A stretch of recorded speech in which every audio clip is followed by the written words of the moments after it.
Hey everyone, Anthony and Kim at 4x4 Diesel and some of the Prada hospitals and pro welding places and auto electrical places, stuff like that. We're doing some modifications on the battery charging system. This one's been good, but we like to always modify, change, upgrade, downgrade, try different things. So if you're into batteries, charging systems, fuses, wires, crimping, heat shrink and soldering and all that sort of stuff, well, this could be the video for you. But if you're not, well, there's plenty of other videos. Right, so the current setup, let's run through that. We've got the K-on bracket. So this is the 150 Prado, right, with a bit of reflection. How you going, right?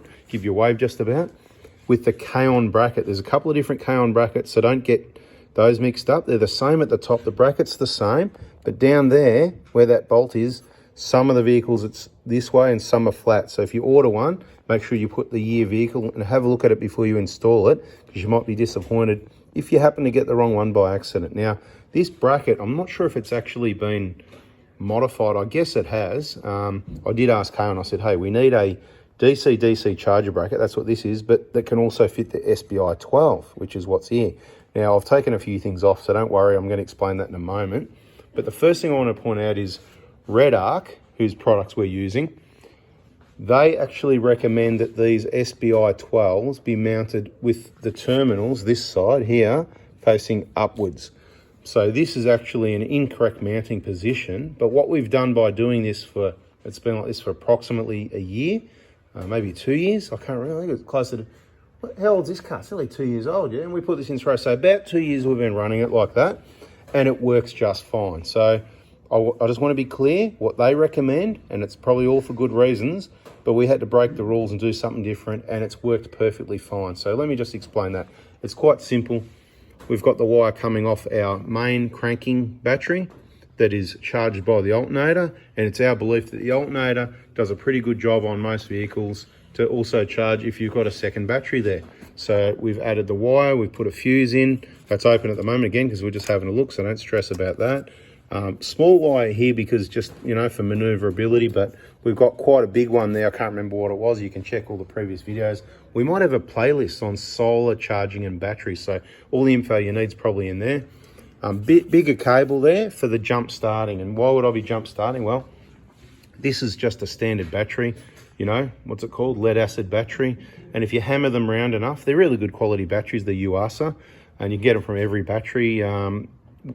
As the Panasonic brand looks the same, one makes it for the other, the deal, whatever. Let's not go on about that, but don't forget to say Oz Prado Crew or 4x4 Diesel, that Anthony guy, the Prado guy, sent me to get your discount. Minimum 10%, they match prices and all that sort of thing. You might get a few discounts where to get some of this stuff done in this video.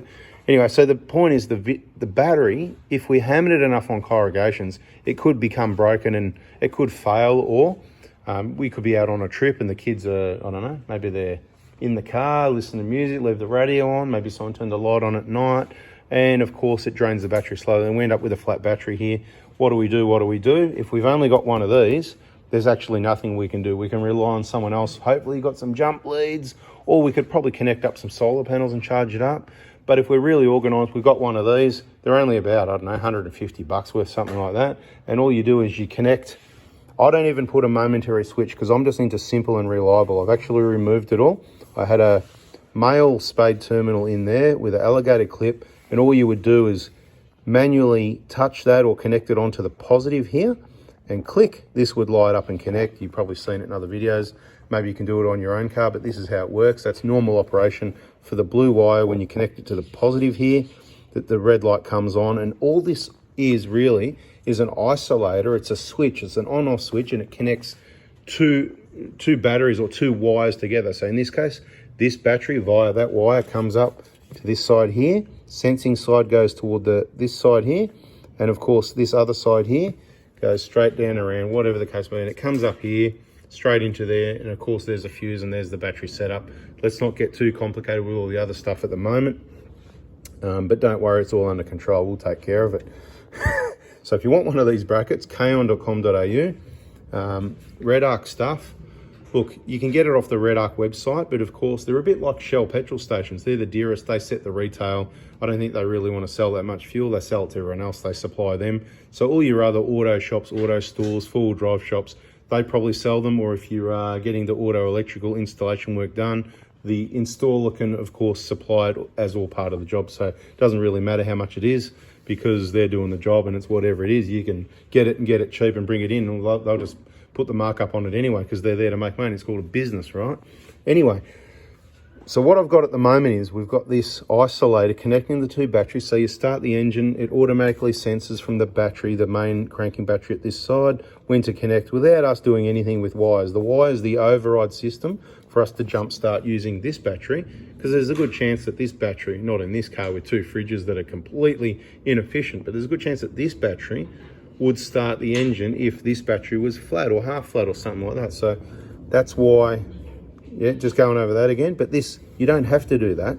This automatically connects when it senses a voltage above X from this battery, you know, about 12.8, something like that. They vary a bit, so more or less. Look, it actually connects when it's 13, what is it, 13.2 or something like that, 13.2, 13.3, somewhere there is where they're meant to connect, and they're meant to disconnect about the 12.8, but I can tell you they do vary, so don't expect exact results, as long as it's around about there. You don't want it to disconnect at 12.4 or 12.5. It's draining this one a little bit too low. You will end up with a flat battery. It would be ideal if it disconnected when it got down to 13, because then that would keep this one in full condition. But at about 12.8 is good, because then it allows the two batteries to work together maybe for an hour or two or three at camp, and it'll take a little bit from this one, less than 10%, which is fine, and then it's onto that one for the rest of the night, depending if you're running big fridges or freezers or whatever the case may be. Now, so it does the job. Our alternator's always pumping out about 13.8 volts, and it gets the job done. But when you've got a sort of big battery that's been run down really low overnight, because running some really inefficient fridges, I mean, the insulation on these things, this one's off at the moment, but you know, the cool part is at the top here, right? That's where the cold is, at the top. And the sides, it's just, I can tell you, it's not really that good insulation at all. And when you put your hand up here, right, when you put your hand under this rubber mat, it just sits there. If I was going to lift it up and demonstrate, right? Put your hand and you feel how cold it is. So half the cooling's going north, which is a waste of time. The insulation is very good. You open it up, of course, you know how it works. All the hot and air, cold goes in and out. But anyway, this one, yeah, nice and cold. They work well. But the thing is, right, maxed out, they work well. Do they work well? What's the temperature?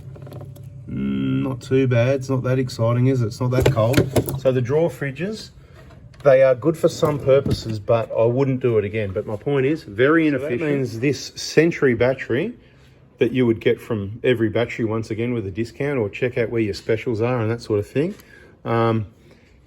This battery is absolutely hammered by the next day. If you're in hot weather and you're running two fridges in hot weather that are badly insulated, and you've got two fridges, so two compressors, it's absolutely getting pumped. And in the other 1GD we had a projector DC-DC charger, which, to be honest, I wasn't impressed with. In the end, we found it, and we have recently found out that there is a problem with those. I think the Mark 5 or something like that, from then onwards might be okay, but all the ones before that, like the 4 or the 3, they don't all do it, but they can. When the solar's supposedly charging, it can end up, as the sun goes down, sucking power from. I did a video on it and people think, you wired up wrong. Didn't wire it up wrong, mate. What would someone say? I'm not that stupid. Anyway, so at the end of the day, it was draining, not this battery, but in the other one, it was draining this battery, right? Which is why I said, with this system, I feel much more comfortable that I can jump start the battery, and it's a simple, reliable system with an Australian-made product. So that's what we got. It has worked. Comparing that first 1GD to this one, the first one with the DC-DC charger, with the same, not this battery, but the same new dual force battery, 90 amp hour, which got sold with that vehicle. There's another new one here, but this is the only part that's different. Same fridges, same storage system, same battery. I can tell you from driving all day, you end up with the same result on the voltage in this battery, and generally in the morning, you'll end up with about the same voltage. Now, I say about the same because I think you're a little bit worse off with this. So this is not a charger, this is a switch. So the alternator would be charging both batteries, and it can do that, but it's going to take some time. And what I've decided is, now that I've been able to use the same battery with the same alternator charging system with a projected DC-DC, and now with an SBI, which is a smart, what's that stand for again? Smart Battery Isolator. That's what it stands for, doesn't it? SBI, Smart Battery Isolator. It is, yeah. Anyway, don't worry, I'm not asking you actually. I'm just talking to myself. You just keep crimping away over there. Anyway, So what I've decided was, this is good, it's reliable, and it does the job. So just for everyone who wants to know, it does do the job. If you had a proper fridge that's insulated and one compressor, then this system would probably be just great. But if you want to run freezers, big fridges where it's really running the battery down, and you want to get this thing topped up ASAP so it can really get up there by the end of the day, I think this is probably going to be the go. So what we're doing now, we're doing a bit of an upgrade, and I'm going to run you through what we're about to do to add this in. But you know, with this, you can't jump start still. So if you end up with that flat battery, where I believe these units should be upgraded, where they've got a button on it or something where you press like that to make something like this click in, and then we're in business and we don't need to double up like this, because I'd rather just be installing one of these, not one of these, and having to keep one of these as well. It does get expensive. So hey Redarc, if you watch this video, how about an upgrade on this unit where there's a little push button where we can connect the two batteries together? But this is the way we're going to do it. It might not be 100% to their wiring diagrams, but we've got some wires here already. So this is what we're going to do. I'll tell you what we're going to do. We'll get it done, and then we'll show you the end result, and we'll give you some feedback in this video perhaps, and some other videos. And some of the other videos might be on our other channel, 4x4 Adventures. So 4x4 Diesel and 4x4 Adventures, be some videos here, some videos there. So what we're going to do, we're going to mount this BCDC on this proper bracket here. We're going to connect, this is the wire that comes from our cranking battery here. So we're going to put an I terminal and connect it onto there. And where it comes out of there, we're going to connect it onto here, because of course this wire runs up, and that's the one that comes to there. And we're going to have obviously the separate wire for the solar and that sort of thing. We'll get to that. That part might be in another video, but my point is, this won't be connecting because we're modifying that also. The modification we're doing with that is, I've removed the earth. Let's see that bolt there, right? There's another one down the bottom, okay? So there's another one of those bolts down the bottom. Well, there isn't at the moment because I've taken it out. And that's where this is earthed. Now, e.g., when you disconnect this earth, this unit, it won't work, okay? So it's as simple as that. It's got to be earthed or it won't work.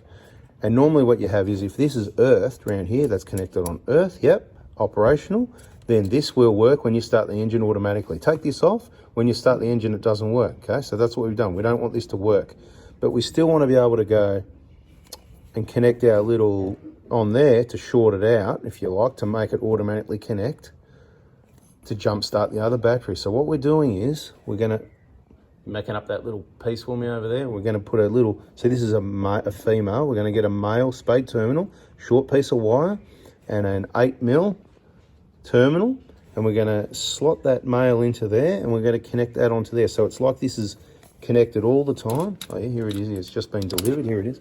Mate, that's a bit long. Can I get a shorter version, please? That's a whole heap of wire. I don't need that much wire. Has this got a money back guarantee? You could cut this one in half actually and make two, and you can use one on the next job. All jokes aside, connect this there permanently. So you got it. All we need to do is then earth this one out to make this switch connect, right? So what we'll do at this end, we'll put what I had an alligator clip on that end before. So we'll make an alligator clip to go on this end. So when we want it to connect with that blue one connected here, then all we need to do is put the alligator clip on the earth here like that, and it'll click, and then we can jump start the car as soon as it starts, whatever. I mean, jump start as in just hit the start button. As soon as it starts, go and disconnect that. And we don't believe that'll cause any issues, because once that is connected, of course, we'll have power coming in here, into the charger, out of the charger, back out to this one, plus these will be connected as well. So it would seem a bit like an auto electrical catastrophe, I can't even say it, catastrophe, but we've had a discussion about it, and now, what's it called? Common sense brains have decided it'll be fine. So we're going to put it to the test. We'll soon find out, and we'll let you know the results. If you want to see more info, it's going to be in more videos, because this one's got a bit long already. Thanks for watching. That's a bada bing, bada boom. Redarc Auto Electrical Upgrade Installation Modification. More videos coming your way soon. See ya.